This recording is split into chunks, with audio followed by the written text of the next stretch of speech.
I recommend with the Spodcast and the Spa. My name's Carrie. I'm your host, the owner of the Spa. I started this because I really wanted to change the course of pets and their pet parents' lives. And I say pet parents' lives because it's a struggle to watch your animal suffer. And because I come from old school veterinary type vet tech, I've watched the changes happen from healthy animals to now what is the sicker and sicker animals that we're seeing with disease that didn't used to exist. And so I started this and I called it Vets I Recommend. But I want you to know something that's really, really important to me. You don't have to be a veterinarian to be a healer. And more importantly, I want to bring people on this show that are either veterinarians that I feel are healing in the right way, or people who are intuitively probably born to be a healer and just have a deeper understanding of what it means to heal both the human body and the animal body. And so I cannot think of too many people that I think if I were sick would want her to probably heal me, let alone my animals. So I want to introduce you to tonight is Julianne Lee. Hi, Julianne. Hello, how are you? I can't tell you how excited I always am to have you on the show because I really, I met Julianne in Chicago several years back, and it was one of the most inspiring speeches I have ever heard. And I was on the speech team in school. So I traveled for 4 years back to back every weekend listening to speeches. And so when I tell you it was the most inspiring, I've told you this before, it was the most inspiring. And I don't know if it was because you used Yellowstone, which is a huge love of mine, and wolves, and she combined all of these together, but it was the most inspiring, lovely, well-rounded. I can't think of any more words to describe it. And it's passion that comes out of you. So having you be able to be on the show and talk is overwhelming for me. And I'm excited for our listeners to get you. But what I really want to hear, and that I didn't get to hear in Chicago as much as I wanted to. I never wanted you to stop talking. I was like, can I just sit here for 8 hours? And I love it. She brought out a chair. She just sat down and you were just so open. But tell me about your story. Like how does this whole just thing come together and become what you have been able to do and heal so many animals? Well, it's a long one. I'll definitely give you the cold stones, but thank you for all of that. I don't even know how to Amazing. now I'm like, oh my God, what do I talk about? After that, it's like a big thing to feel. But I think that when you say there's something to fill, or that like you're born to be a healer, or it's your path, or it's this thing. I do really believe that I fall into that category, and not because of what I've done, but how I feel like, I mentored girls in BC for something called the Minerva Foundation, that were going into university and college and stuff. And I some people really liked, like, some parents loved me, and some parents really didn't like me, because I would even get them to switch their ideas of what their career was, because Yeah. they weren't happy. It's not what they wanted to do. And my sort of story with animals started really young. And my mom was in rescue for a very, very, very well, I can't remember her not being in rescue. And even though it's sad, it's I think I was around so many animals and so many rescue animals, it just became part of who I was. And recognizing things like, being 4 years old and being in bed and having like six different dogs on you, and a dog fight breaking out in the middle of the night. And my mom did take in all the ones that couldn't be adopted and rehabilitated them and things like that. But I think the most profound thing that happened, is when I was four. My dad wasn't quite as much into it as my mom, but he did have a soft spot for animals. And he brought this dog home once that was a guard dog, a big, huge German Shepherd guard dog for a pub. And he was older, and I don't know what happened. The pub was closing down, and my dad felt really bad for this dog, and brought this massive German Shepherd home. And I had a 6 month old toy poodle, and was the love of my life. And this dog was really dog aggressive. So we had to keep, this other dog's name was Baby. We'd have to keep Baby away from King, and we would keep her in the, I don't think I've ever told the story, but we would keep her in the bathroom when King was loose, and then we would put King in a completely different part of the house. And then Baby would come out, and she would sleep with me with the door shut, and King would get locked in the living room, family room kind of stuff. And was able to go upstairs with my brother and sister. So we managed pretty good. And he went outside one day, and I was told not to ever take the dog out until my mom or dad would come to me and say, okay, you can let her out now. But being 4 and just desperate to be with her, I tried to squeeze into the bathroom, and she got out, and she ran through the hallway, down the kitchen, and outside where he was, and he killed her, like right in front of me. Oh my I God. know. And even like today, thinking about it, it's like really intense for me.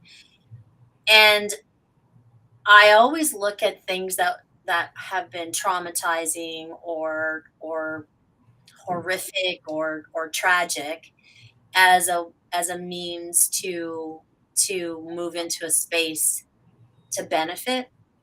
And the amount of guilt, I mean, I still sometimes, when if I talk to therapists, or I'm doing anything with a shaman or something, it still comes up for me, because I think it's one of the reasons there was so much guilt God. around that dog dying at Oh, that age, that I think in that instant, good, bad, or indifferent, it doesn't matter.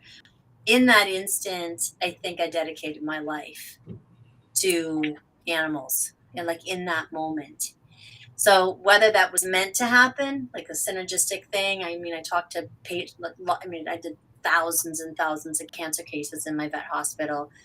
And, a lot of times when it was a first experience for them, I would say to them, look how much you've learned from this dog, or cat, or horse, or whatever. Look at the gifts that this animal is now going to give to a whole bunch more animals, because you're an animal lover. And every single person at the dog park, every single person that you meet anywhere, you are going to talk to them about fresh food diets, not over vaccinating. Like, you're going to spread the word, and that word is coming from your dog that's wow. dying, right? Or has died, or is Yeah. going to die, or whatever.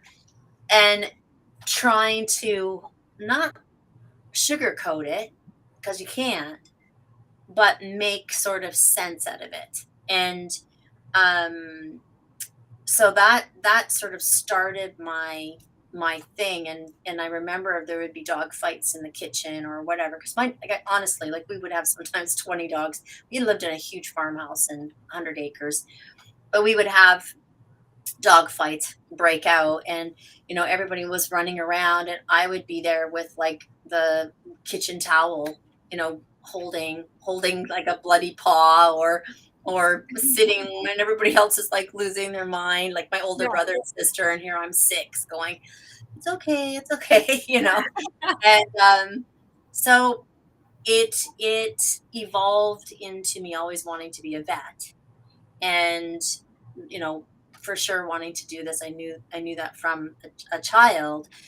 But I also did ballet, and I competed with my horses, and I was in that mindset that I wanted to work for a clinic. And then I decided to go back and do like my vet tech. And I was working for a conventional practice when I was pretty young. And my dog at 4 uh, was diagnosed with cancer, and he was like the Really love of my sad. life. This dog, but I grew up very holistic. my mom, we saw herbalists and naturopaths and healers as a child, and we weren't vaccinated. And but when I went to school, I totally jumped ship. Right then, I knew everything. I was this like smart. School does that to us. It does. It's like we have to vaccinate everything on this farm, and you have to stop. My grandmother. Literally, I'm not joking. My grandmother. I grew up with farm dogs that were 16, 17 years old, and they were collie crosses. So we're talking big Wow. dogs. Yeah. Yeah. Cats that lived in the barn that were 26 years old that would get like run over by a tractor because they were still out mousing and hunting Right. Right. when they were blind and couldn't hear or whatever. And then I came in thinking I knew it all, and everything had to get vaccinated, and my grandma would just make these massive pots of milk and bread and bones and meats and vegetable, and the dogs just got and they hunted. They ate groundhogs and things. I'm talking not the rescue dogs, but as I was growing up on our farm. And I came in. You can't feed them that. They have to be on dry dog food. They have to all be vaccinated. They have to have flea protection, and like I completely jumped ship. And Wow. I grew up with two very strong women in my life, my mother and my grandmother. And they sat me down one day, probably 3 years into my working as a tech, and worked for a really big clinic, and basically did an intervention with me and said, "We love you. You need to be working with animals. This is your calling. This is your gift, but you're making everything sick and they're all dying. So Oh. you need to step back and look at where we were." I guess it probably was more than 3 years, probably 4 or 5 years. Look at where we were back then and look at where we are now. We never had vets having to come and deal with sick animals unless they were euthanizing them, stitching a major wound, fixing a broken leg. You know, it wasn't like this chronic skin disease and conditions and all of this stuff going on. And it really did happen in a short period of time. I mean, if you think of a lifespan of a dog or a cat, 5 years, if you think it's seven times five, do the math. And it does expedite that disease process quickly. Right. Like you see it really fast. And I did see it at the clinic. And I used to be probably the number one person in the lab. And I did all the biopsies and autopsies and things like that. And I would say, every time we see these animals get vaccinated, they come back and they're itchy, or they've got diarrhea, or they've got stuff in their ears. Like, is there a correlation? Like, are we giving them too many? Are they too young? Like, I was asking all of these questions really young, and then them going, do you want Nope. to work? Do you want to work here? Do you want to be in this profession? Like, no, you're crazy. This is science. Da da da da. So I just continued to follow that. We had this big intervention with my mom and my grandmother. I got, really upset and mad, and they didn't know what they were talking about. And then my dog got cancer. And then I was like, holy, Mm. So he's angry. 4 years old. He's a mixed breed. What's going on here? And I was devastated. And I went to my mom and I said, what do I do? Bawling my eyes out.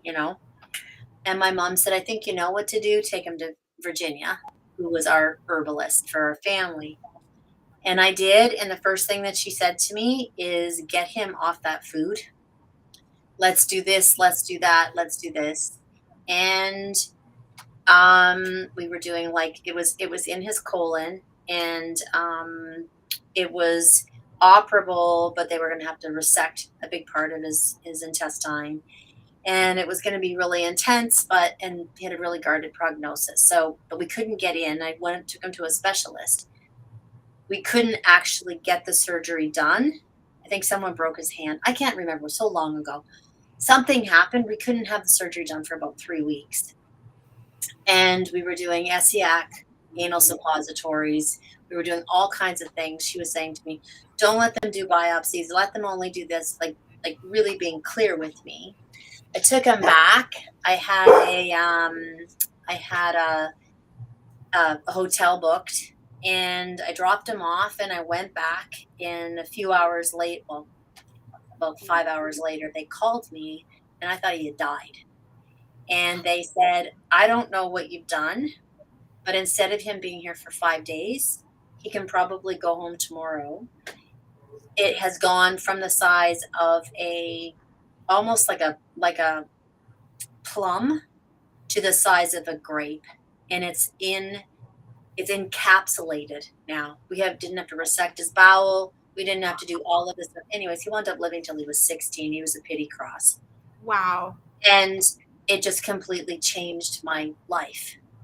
So I decided that I couldn't do conventional medicine anymore. There was no way that I thought I could go to vet school and just learn all of the stuff that I wasn't believing in. Yeah.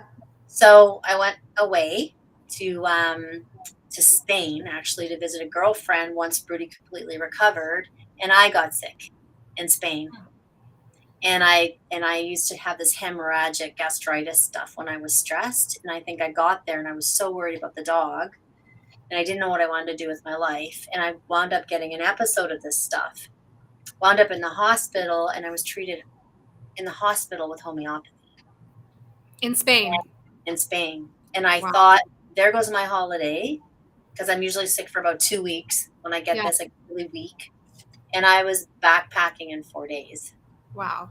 And it was an incredible experience because I was scared because I'd never had homeopathy. I'd only predominantly had herbs and Chinese medicine and acupuncture and osteopathy and things like that growing up.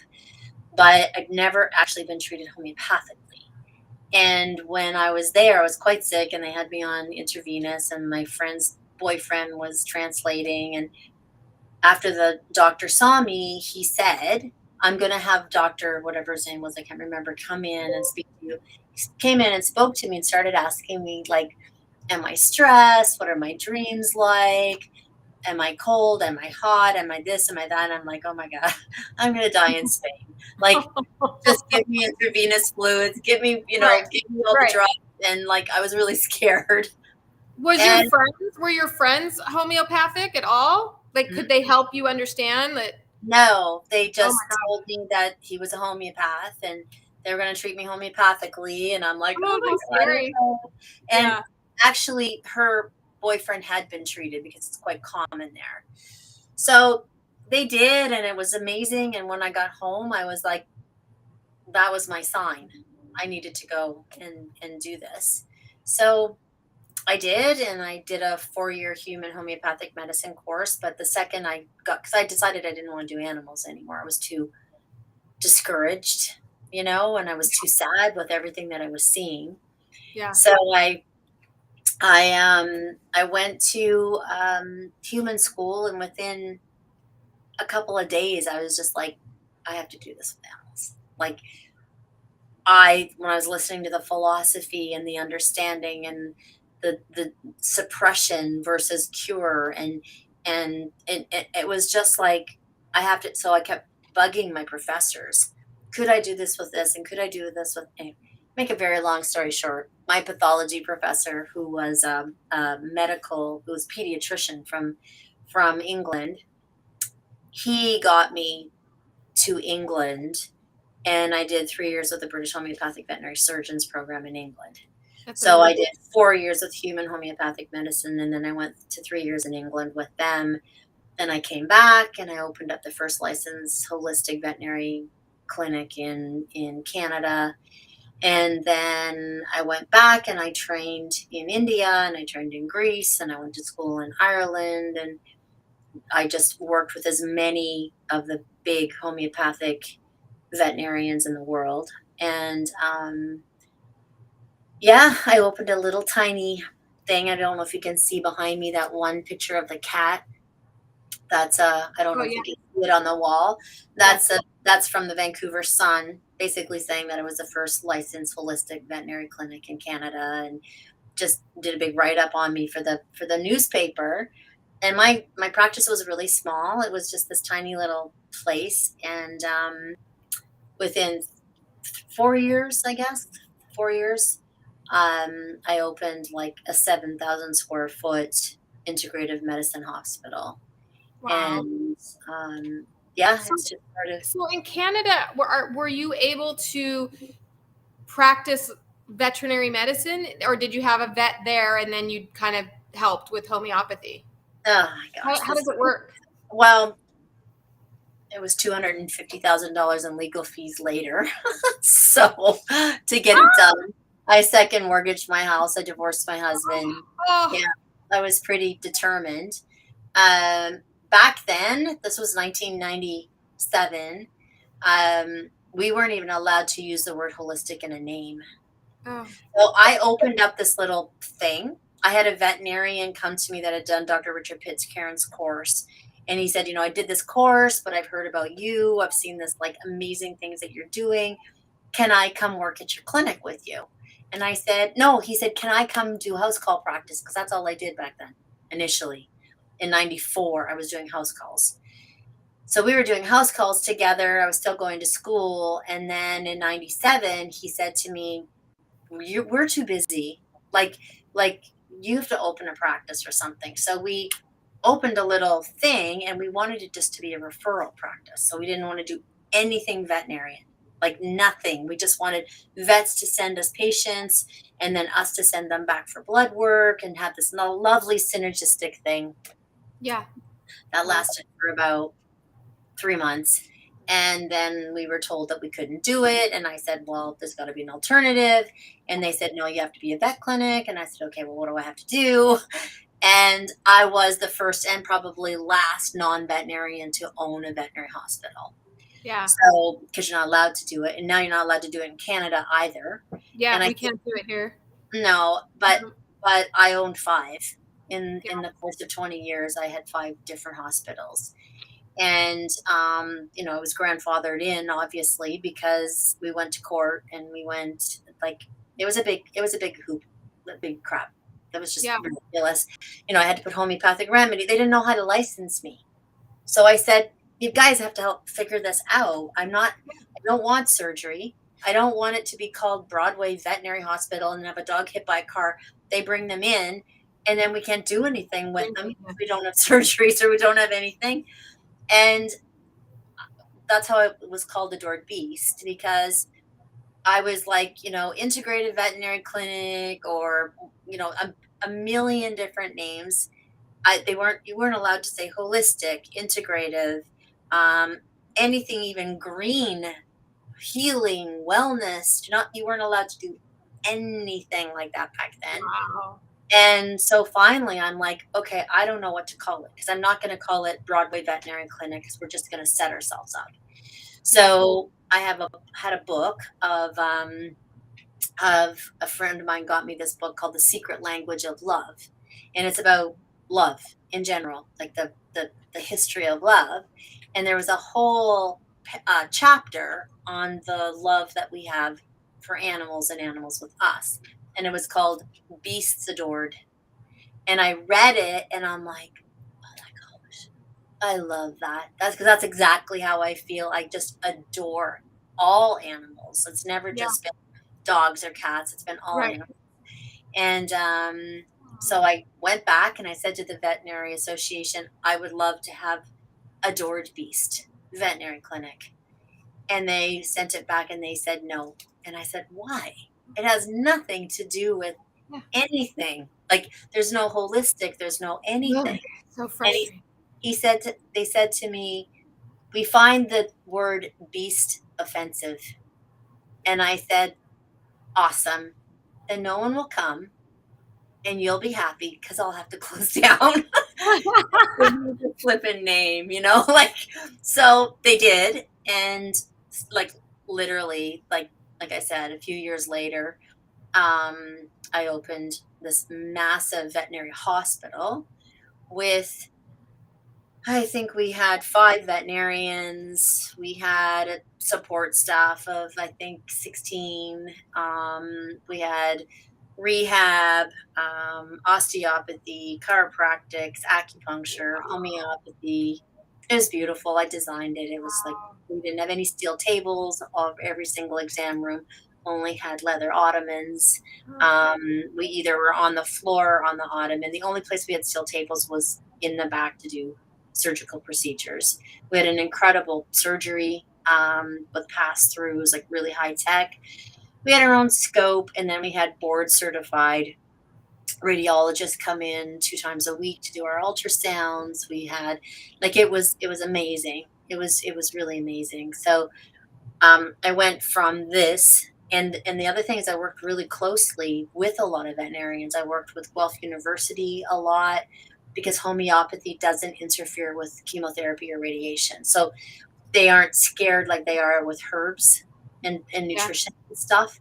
So I did a lot of work with cancer with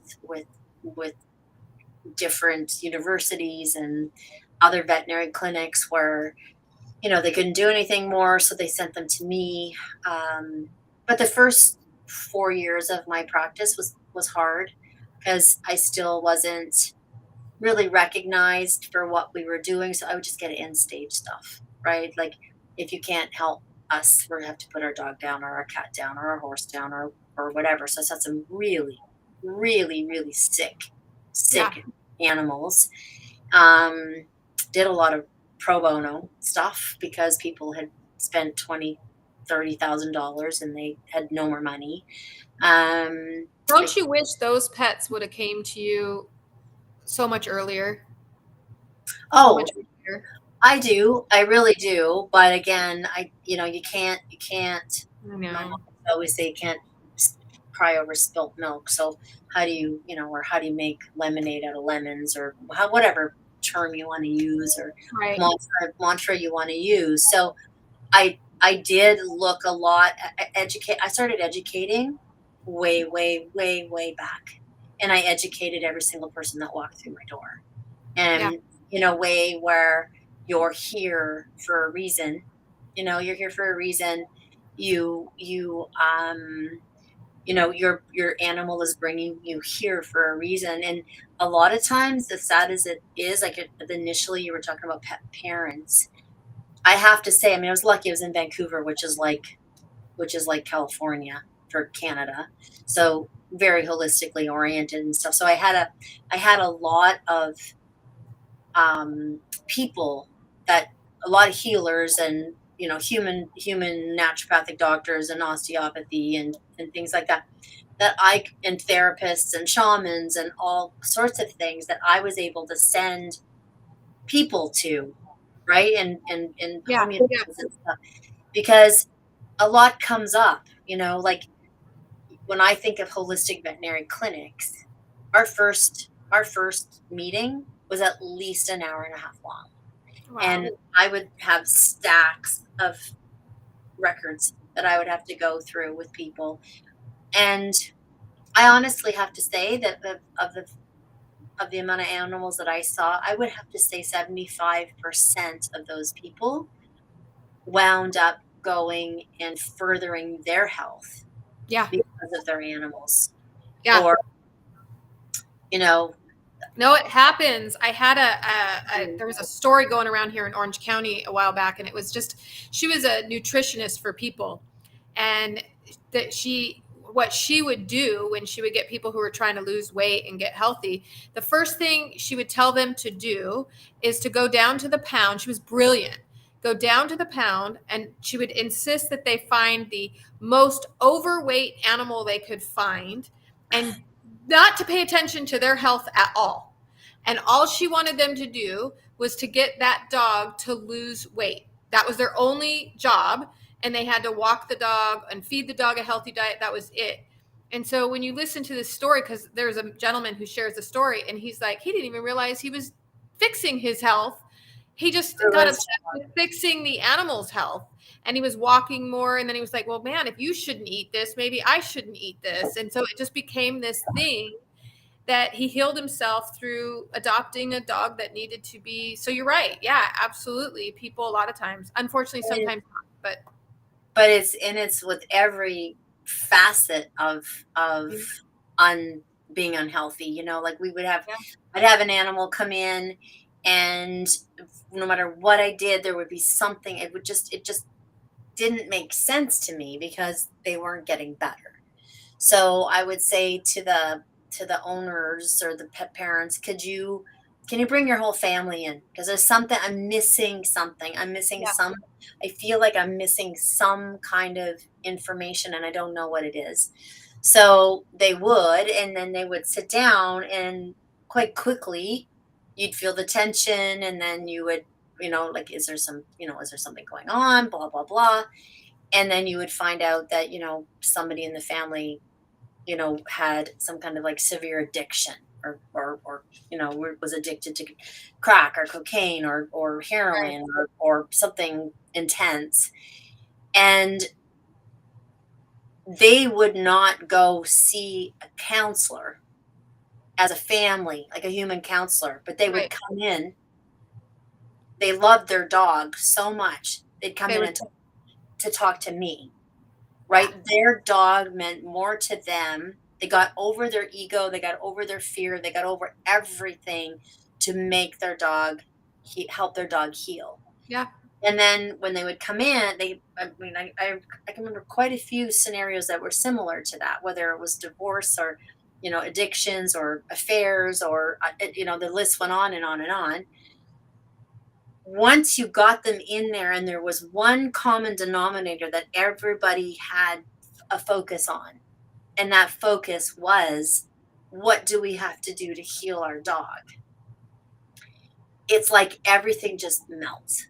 right? And then it's like, I think you should go see this person.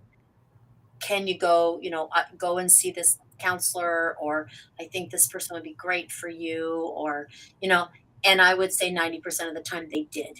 And That's I crazy. saw profound healing in families and people Over an animal.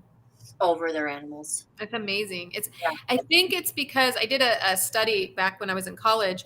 I just shared this story the other day. That's why it's fresh in my head. But we were supposed to go compare dog parks to human parks. That's all. Because it was a communication class, and we were trying to figure out what kind of communication is going on in the human park and what kind of communication in the dog None. No, I'm kidding. no, it's true. In the human parks, the mothers and the fathers were, we didn't, it was back before cell phones were all over the place, but they were not paying attention to even their own children. They would sit on the park bench and like read a newspaper, or there was no engaging with other parents, let alone their own children half the time. Go to a dog park. I don't even have to tell you. You go to a dog park and it is the most. I tell people all the time, if you're fighting depression and you are having trouble making friends or being around people and you want to, get a dog and go to the dog park. It happens so easily. I think it's because the ego, like you said, the ego, it's okay to walk up to somebody and say, "Oh, I have a corgi and you have a corgi," and suddenly there's this bond that happens there. It's just the most amazing, incredible thing to watch happen when you have people who can communicate because of a dog Sure, or a for cat sure. or And I think that I think when you're with dogs are so silly, right? They're dogs, right? They're either silly or they're aggressive or they're this or they're that. They're unsuppressed. Well, they're very suppressed, but they're in their desire to be unsuppressed. That pulls us out of our shells as well, right? You right. know, I know I'm really ridiculous with my dog. Like I'm way more silly with my dog than I am with people, or Of course. I Yeah. Yeah. it just opens it up. It opens you up. It removes that sort of barrier. I Yeah. think so. Yeah, It's 100%. Like amazing. you're walking down the street and there's a dog, you're gonna go up and pet that dog. Like you would never engage with that person. Oh, your dog's Never. so cute, like you just Never. walk right straight Yeah. past the Walk person. straight past. I have people that come into the spa quite often and say this to me. Carrie, my neighbor brings her dog here. His name, he's a Jack Russell, and his name is Jack, and he's about 6 years old. He's a little scruffy guy, doesn't like the treats that I give him, but I don't know the mom's name. Can you find out? Can you tell me what her name is? They will know every detail about that For dog. sure, for Oh, sure. for sure. Every detail. I mean, down to his birth date, but they can't remember the neighbor's name. So a lot of times they're like, you don't have to tell me all her stuff. Just tell me, is her name Karen? I think it's Karen. And whatever it is. So it's very interesting, but wow, your story is so much better than I imagined. I know I had listened to you lecture in Chicago and I've had conversations with you, but I had never heard that story. And it is so fascinating to me, and it's actually reassuring to me. It bonds me to you even more when you say your grandmother and your mother sat you down and had an intervention and said, hey, because I often say, now I didn't go to vet school for financial reasons. It just was not something that was aligned up in my family and whatever. But I often say now I'm thankful that I didn't, because I didn't have a holistic grandmother and a grandmother or mom. I don't know that anybody would have sat me down and done that intervention and said, look at what's happening. So I am blessed that I didn't go to vet school, and that does not mean that I support vets 100%. This is why I have a show called Vets I Recommend. Yes, so do I. But I am fearful that I would have gotten on that path and it wasn't my right path. It wasn't. I'm on the right path now. So what a blessing to have had that intervention and to have had that prior knowledge enough to go back and go, wow, what a blessing. Well, I also think, I mean, I was sort of into my career and I had my hospital up and running and it was really successful. And I was writing an article for the Vancouver Sun. I had a weekly article in the Vancouver Sun, and like I was really, really blessed. I always say that, all the animals that I've been around, and Brody's spirit was always like on my shoulder, because I had a very successful practice, and at one point, a really good friend of mine, Dr. Sue Armstrong, who's a veterinarian in England, and I said to her, I don't know, I had another run in with the association. And I think it was about, I know what it was about. I wrote about probiotics and how probiotics were good for dogs. And they fined me and made me make a retraction in the newspaper because there was nothing at that point. It's like a long time ago, nothing at that point to prove that probiotics helped dogs. And I was just like so done, kind of. It's just it's a battle. It's just ridiculous. And I just said, I'm done. I'm going back to vet school. I know, blah, blah, blah, blah. And she said to me, Julie, if you have the money, the time, and the energy to go back to school, don't go back to vet school. Go and be a better homeopath. Go and take your money and spend your money sitting in with, every single, human homeopath, whatever, it doesn't matter. Learn homeopathy more, because I can tell you right now, it is going to be a nightmare for you if you go back to university to be a vet. She said, you have to drink in order for you to graduate, you have to drink the Kool-Aid. Yep. You're going to be second guessing the Kool-Aid all the way. You're going to be looking, going, but this isn't true. This isn't factual. This is not research. This isn't the latest data. Like, what is going on here? Like, it will drive you crazy. And I'm so glad she said that, because that's exactly what I did do. And I spent a bunch of money and time, and I went, and I remember when I was in India, what I saw homeopathy do with people.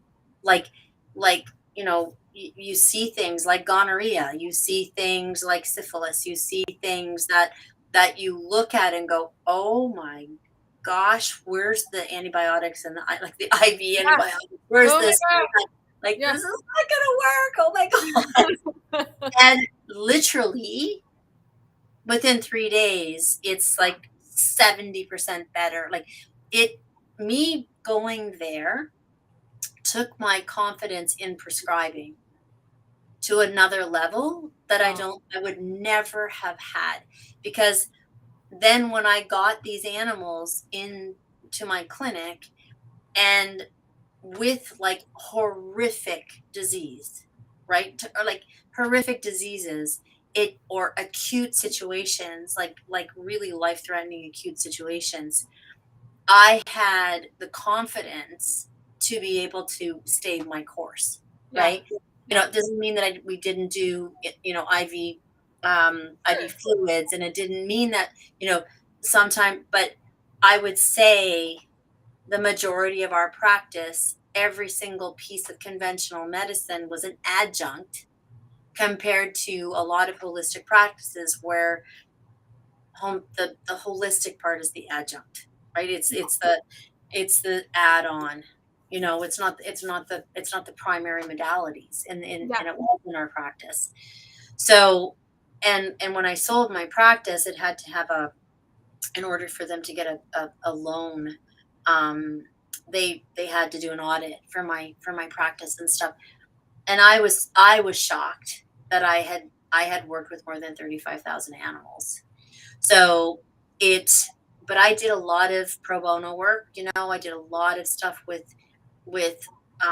rescues, treated thousands of animals in rescues. I treated the Downtown East Side Dogs, it's called, which was for 11 years. I was in the Downtown East Side in Vancouver, which is the largest homeless I think area. it's such a, I'm sorry, I don't mean to cut you off, but I think it's super important to inject here a little bit. This is not one or two animals that got healed this way. And I think sometimes that's what people think. Like, I'm on a journey for myself.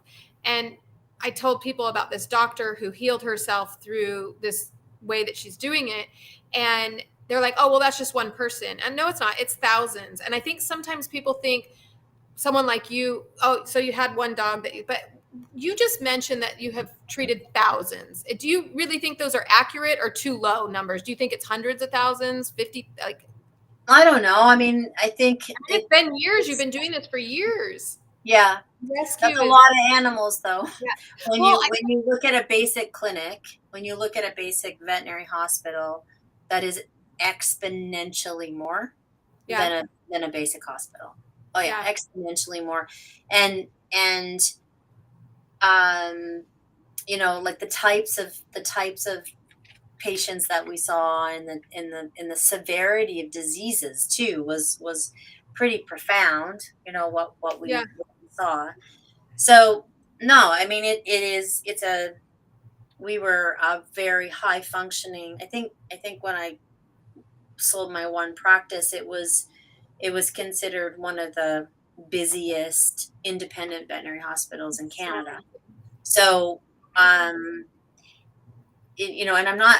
This isn't to blow my horn, because I gotta say that veterinarians, um, it's a tough go. Like it's a really really tough go, and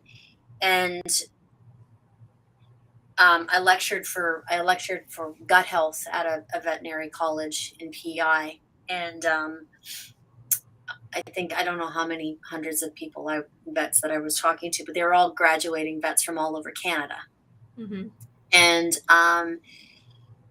I was talking to them, and I said, I one thing that I hope for all of them is that when they leave, there is no judgment, right? Because there are enough sick animals, sick people, whether you're doctors, you're vets, it doesn't matter, to go around.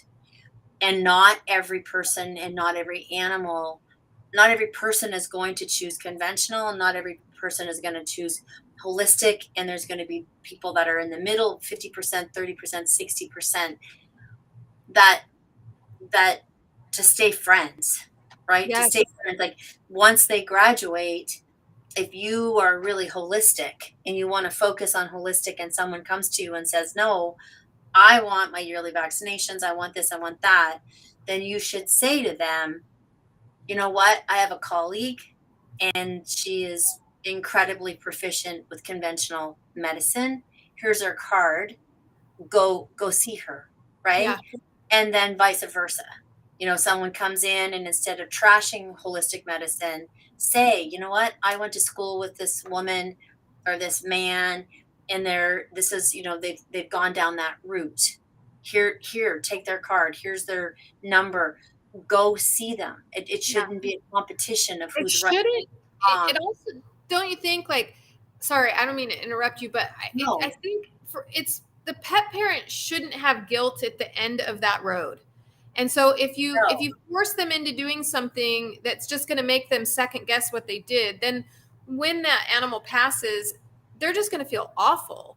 We do have to, I think we have a responsibility to guide people into what they're comfortable in doing, not trying to push them into doing what we think they should do. We educate, we hope that it's available to them, we hope that they're open to it, but ultimately, like you said, if somebody really feels comfortable and confident in conventional medicine, I'm not going to sit here and make the situation worse, because the stress alone isn't going to heal that animal in a no, homeopathic manner if we've got too much stress in the house. no, So for sure. I'm going to shift us a little bit here so we don't Yeah. run out of time. But real quick, I just want to ask, Lori asked a question. It's a great question, because I get this a lot from some of my clients. She says, what do you suggest to help gas in dogs? I feed a home cooked food and it seems the cauliflower causes gas in all 4 of my dogs, but they love the broccoli and cauliflower. It's stinky. Well, if first of all, if it's too much, if that's the predominant food she's feeding for vegetables, it could literally be too gassy. Like it's just you kind of have to read your animals, and every animal is different, and if some books say that it's good for you, you don't just keep taking it if it's not good for your dog or it's making them gassy. Um, Probably more green leafy vegetables rather than cauliflower and broccoli. Uh, we have to be careful with using, like, um, they're both vegetables that can, you know, affect the thyroid gland from a perspective of decreasing the thyroid, which we have to be careful with dogs. I would look at we're taking some of that out, especially cauliflower, and and using an addition of leafy vegetables, right? Of green leafy vegetables instead. And for me, the first thing I think of is gut health. I mean, that's sort of like the my a big part of my focus. Yeah. So, does your dog have a proper microbiome in its gut? Are you giving pre and probiotics? Maybe if it's a home cooked meal, digestive enzymes could be really, really helpful for this. So first of all, I would be making sure that the vegetables are not just gassy vegetables. You want a diverse mix of vegetables. Like, diversity is everything for me with Yeah. with gut health and with food and everything. So that's what I would be doing. Look at your dog's gut health. Take out the cauliflower. Add in some green leafy vegetables instead to balance out. That's a good answer. That's a good answer. I'm sure it will work for her. I'm sure that's absolutely going to work for her. And we can help guide Lori a little bit more too as time. We'll see how that works. I'm going to shift us now. I wanted to make sure we got that question answered, but I'm going to shift us a little bit, and we're going to talk a little bit about the event because it's coming up so fast. I have been working on this for years. Ever since Chicago. I said I am going to do this, and one of the reasons I wanted to do it was not just to educate people, but I walked away from that event with feeling like I always say it was like a meeting for me. Like it was so breath refreshing to find out that there are so many people who are treating their animal. Like, I was dumbfounded. I thought it was crazy. I thought, no one's going to listen. They think I'm crazy. And then I just met so many people there. And so I knew then that I wanted to do this event. I was a little naive in realizing how expensive it was to put one of these events together. So I slowly worked towards it, and then COVID hit. And so now here we are. I was able to bring in six of the most amazing speakers. I can't believe, I think I just got really lucky, or everything lined up perfectly, that all of the speakers that are going to be speaking at our event were biting at the bit. And so Julianne is going to be one of our speakers. And I told you, I heard her speak in Chicago and it was amazing. But Julianne, tell us, I know you're flying all the way up from Canada to come out and speak to us. Tell us a little bit. I know you speak, we had talked about this before, you speak both on Zoom, you do conferences, you do in person, you do lectures on all sorts of stuff. Tell us a little bit about the differences and why we're so excited to do our first live event in 4 years. Well, oh, I don't think there's anything like being live. I'm an energy, homeopathy. I believe a lot in energy. And what you get from, well, first of all, I can't wait to see everybody because I have been like isolated like everybody else. And Yeah. everybody that we're going to be lecturing with and speaking with, I haven't seen them for so long. So I'm so super excited just to be in their presence and energy again, right? Yeah. With colleagues and stuff. But there's something about that that vibe, that energy, that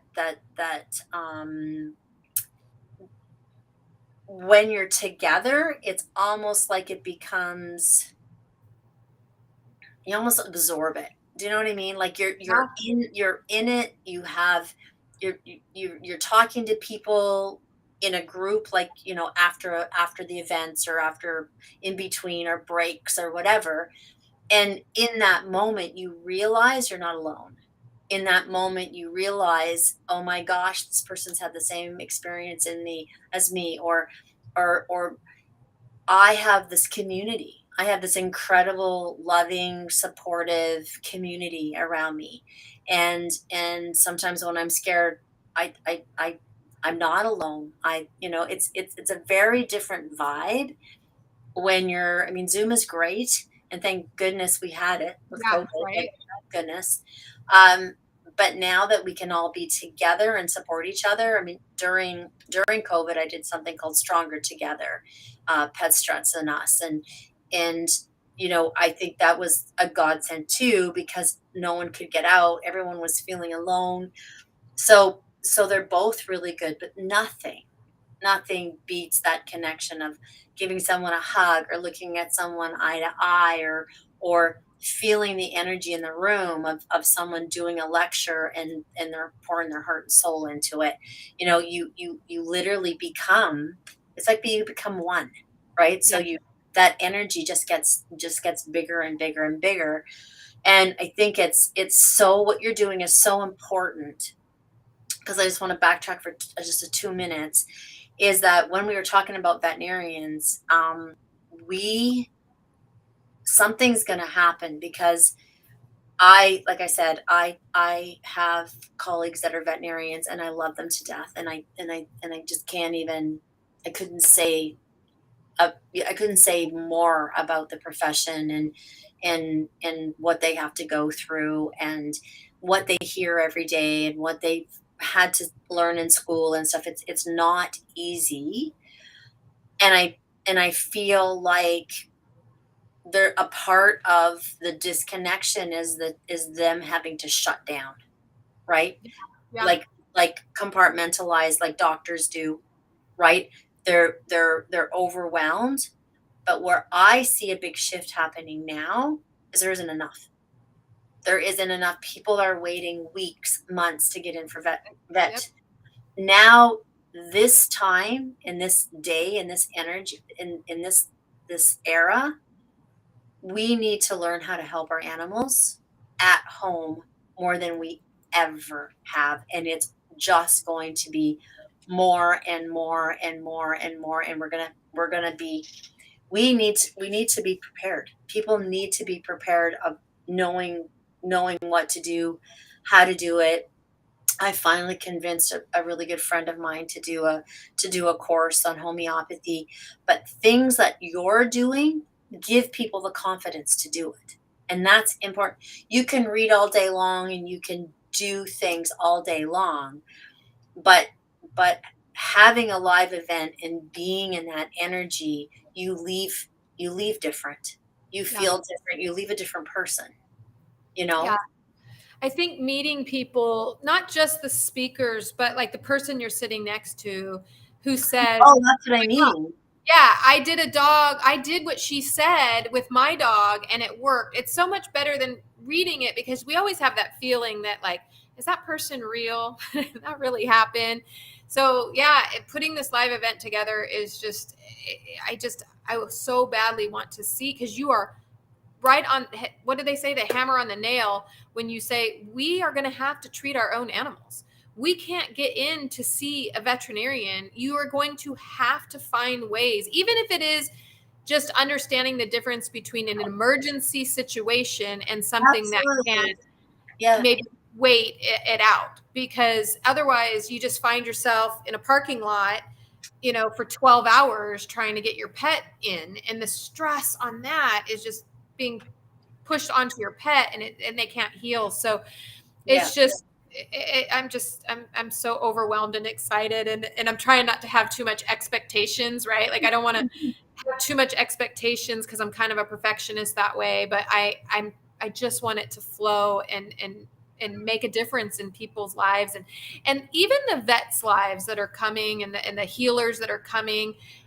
I know it's a struggle. I mean, veterinary medicine, and I want to say just vets, because I think it's all healers. We have a high It is. suicide rate in the That in the big healers, and horrible. yeah, it's just awful, that feeling of spinning whatever it is that's causing these high suicide rates.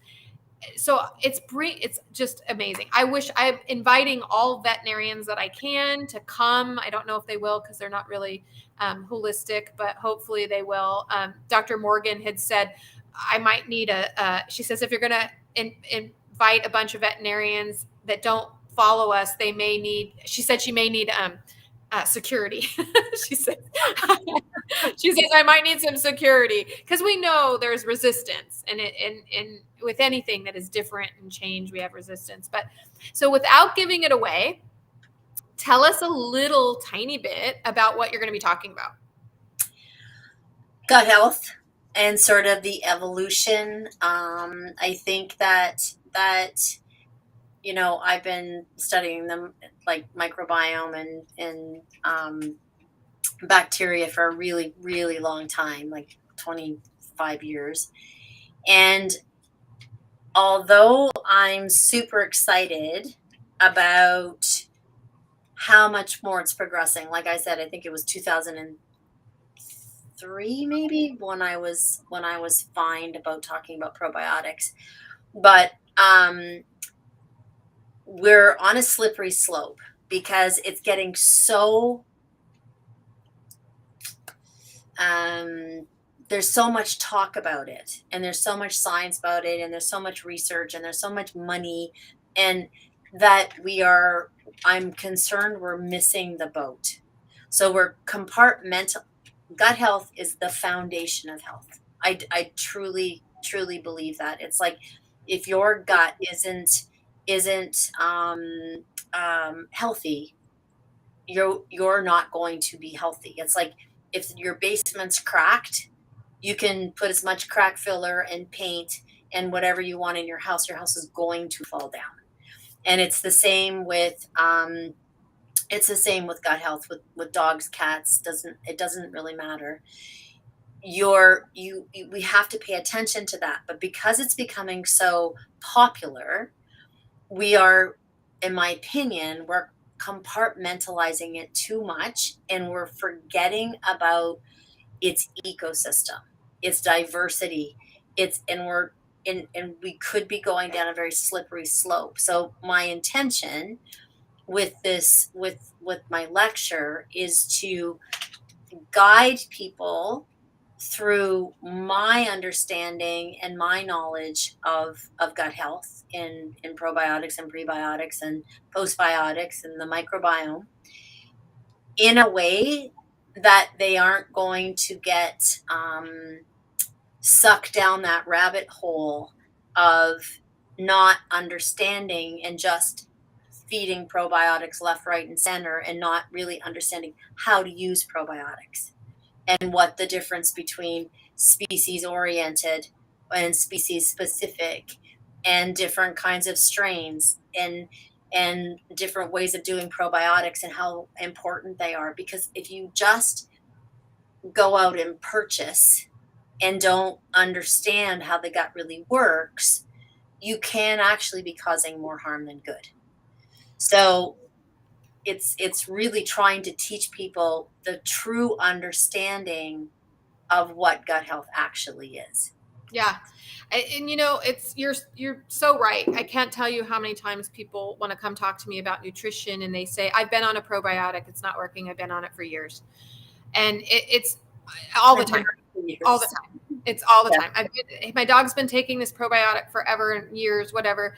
And you know, we talk about a lot of things, but it's so frustrating because, like you said, any good thing, money is going to get involved. We watched it happen even with the marijuana industry, right? Like a good thing, and then all of a sudden, everybody wants to get involved in it. They start making it so they can sell it. It becomes marketable, and we see that with the food industry. If you think back, right, food was just food until it became a marketing thing, and now our food isn't even good. So, what would make us Yeah. think that our probiotics are all the right combination, the right, all of that. So I think that is one of the reasons why I'm so excited you're going to be talking, because we're trying to cover, we called it reinventing health because exactly, like, giving your dog a probiotic doesn't make your dog healthy.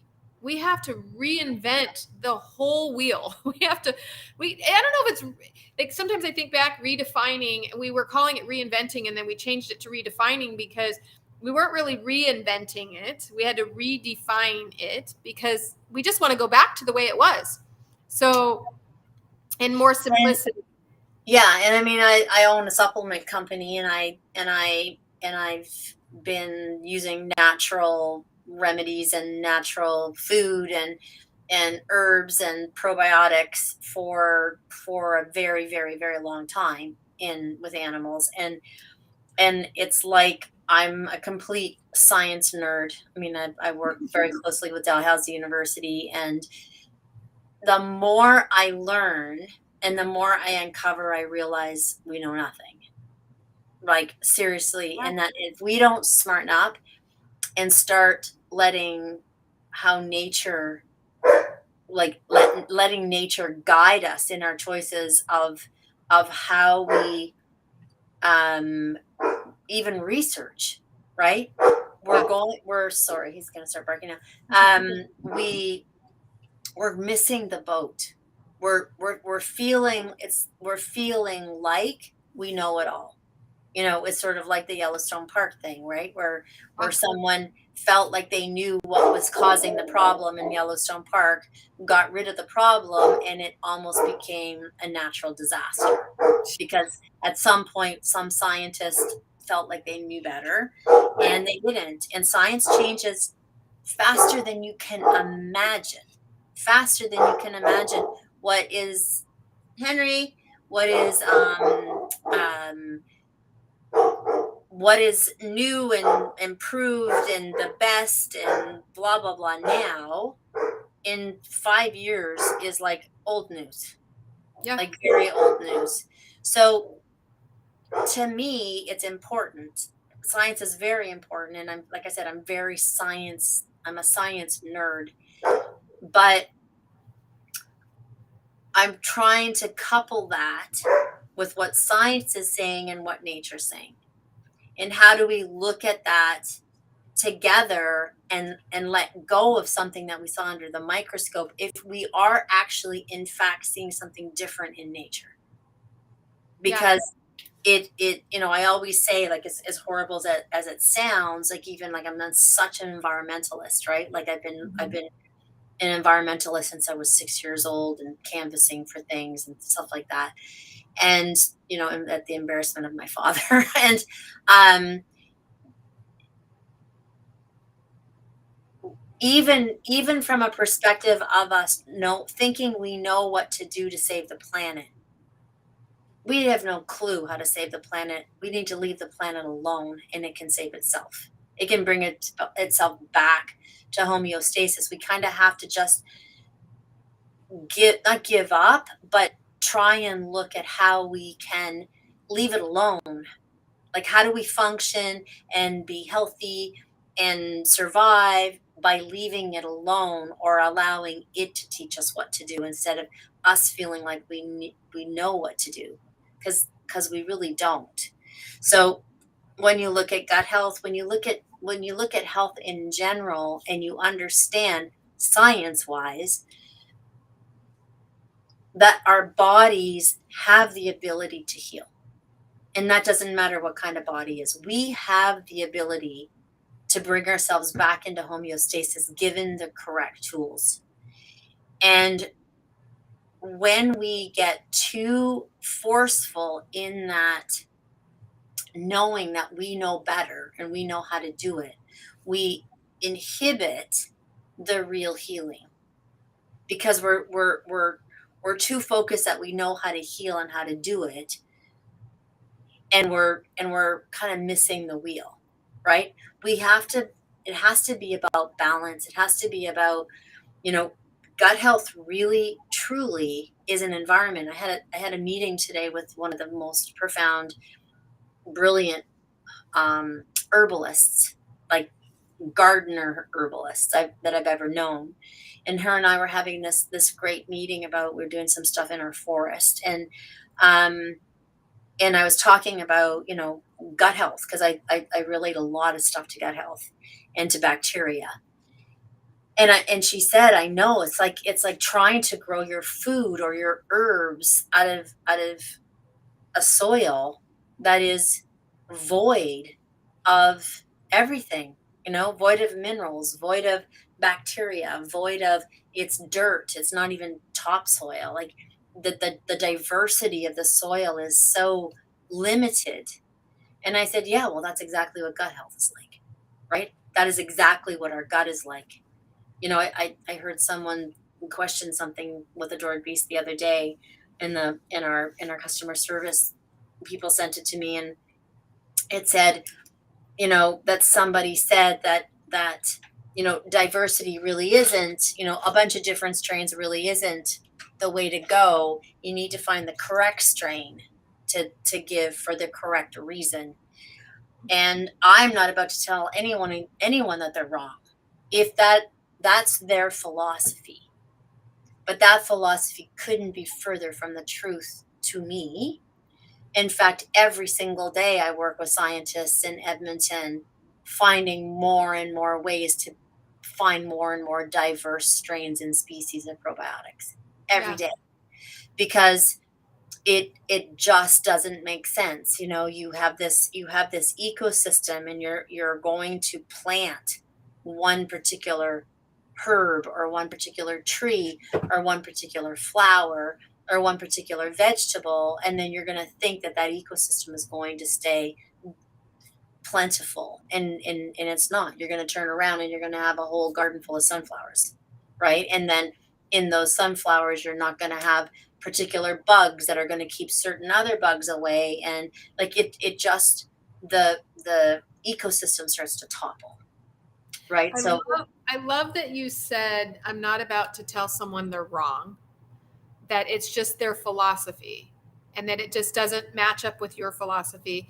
yeah, I just love that, because so many times people get so defensive, and it's just such a breath of fresh air to hear someone say that. I think I'm going to start saying that myself, because sometimes I say to people, I just disagree. Um, but I think it's a better way to say that it's just not the philosophy that I follow. Someone yeah, just recently, because I'm on a new health thing that I'm doing, a new path I need to take, and someone told me to do juicing, and it just doesn't make sense to me. I feel like I should eat the whole vegetable. It just makes more sense to me. Maybe juicing works for a lot of people, and I'm not saying I'm not blending up a lot of veggies right now, because I am, but I really want to eat the whole of it, because like what you're saying, to me, a garden only some plants flower, which bring the bees. And so, in order to have all of that, it makes more sense to me to have all of that. So, but Mhm. I just love the And way you said that. and the other interesting thing when you say that is that you could be completely right and you could be completely wrong for someone else. Sure. But what you're actually doing, you're actually, it's not even a philosophy. You're probably tapping into your intuitive brain or your gut brain access where you know what you need, Yeah. right? You're intuitively drawn to something and you have to listen to that. And that's something that we don't do a lot, right? Especially in this industry where it's like, okay, well, you know, this is what this guru is saying and this is what that guru is saying, but something's happening and I don't feel that. That's not how I feel, or I don't, like for me with at my rescue farm, I try harder than anything to get people to become aware, right? To be able to see, to become aware, to be conscious, to be present, because you will see with a species that can't converse with you in English, your or in your language, you will see how they react to certain things, right? Yeah. That's how you know. Yeah. That's how we knew, you know, that's how we knew if a person was well or getting sick was a lot by what were their symptoms, what did their feces look like, which is just disgusting, but you know, it's so true. Like what's coming out? Like what is the we didn't have we didn't have the diagnostics. They had to figure out a way of deciding if something was healthy, if it wasn't healthy, it was on its way to cure, if it was getting sicker, and we haven't lost it. We are being brainwashed into thinking that it's not correct. Right. And that's what we need to stop. Yeah. Like we don't need to do anything. That's what I would suggest, is that we stop being followers and start learning how to tap into our own ability to see things. Yeah. You know, Don't you think we all have that ability? we do. And yeah, I 100%. think everybody has it. Yep. Um, and they just turn it off and they don't want to listen, or they have I don't background noise. You know what I think it is? I think a lot of what we see is fear, right? Yeah. So if you have the courage to say, intuitively I feel like this for my dog. I feel like my intuition, or how I see my dog behaving when I do this, so I don't want to do that drug anymore. I know you're telling me he's going to have a heart attack if I don't, but when I look at my dog, he isn't happy. He isn't vital. He isn't this. There is something that's wrong. Is there a different drug? Is there something in that pill that my dog is reacting negatively to? Because I'm just talking conventional medicine right now. Right. Right. Like the amount of animals that we've had to compound drugs for because they've been allergic to the binder in the pill or the flavor in the pill or something in the pill, and we compound it without all of those chemical additions. You know, don't be afraid to go to your vet and say, it's not working. We have to find another drug. I'm not saying I'm going off drugs, but it's not working. Same holds true with food. You know, when my dog eats 90% Cauliflower.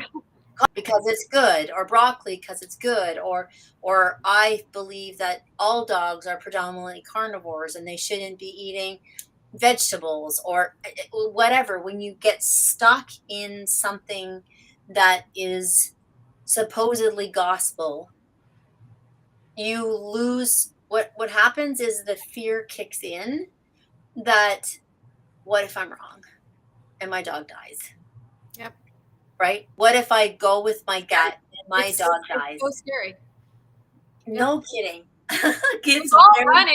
I scary. mean, I am very connected to my dogs and I know a lot. And I still sometimes, that gets in you and you just start getting fear. My dog recently every once in a while, he has this back thing that uh, he plays with his friend too rough, is what happens. They Yep. play too rough and then he's down for a day. And, when he's down, he's down. He is like sitting in the corner and he's miserable. And little by little, I tell myself I should take him to the emergency room. And then I don't, because I talk myself out of it because I know my dog.